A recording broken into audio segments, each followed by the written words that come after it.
Barşaga salem dostlar. iPhone 11 Pro oynatılıp жатыр Telegram'da dostlar. Host Telegram и описание комментарияда Telegram'ның ссылкасы болады. Осыған срочно кіріп Telegram'da ойынға қатысамыз. Просто Telegram кіреміз болды достар. Осы iPhone 11 сіздікі болуы мүмкін.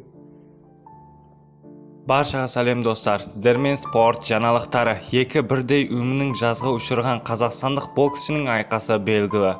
Супер орта салмақта өнер көрсететін қазақстандық боксшы Али Ахмедов келесі жекпе-жегін қашан өткізетінін белгілі болды деп хабарлайды. Boxrec.com порталының мәліметінше, Ахмедов 14 желтоқсан Американың Коста-Мессе қаласында бокс кешенінде ринге шығады. Ал қарсыласы әзірге белгісіз.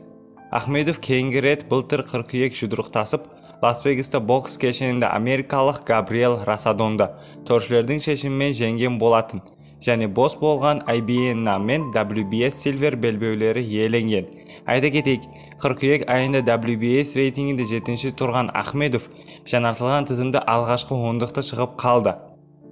Ал бұған дейін Ахмедовтың халықаралық бокс федерациясы IBF рейтингінде топ 15-ші тізімінің шығарып тастаған еді. Бұл қазақстандық боксшының рингке ұзақ қойғанның жазасы болса керек. Сіздермен спорт жаңалықтары болды. Арнаға тіркеліп видеоға лайк басуды ұмытпаңыздар. Ең соңғы жаңалықтар тек қана бізде болады.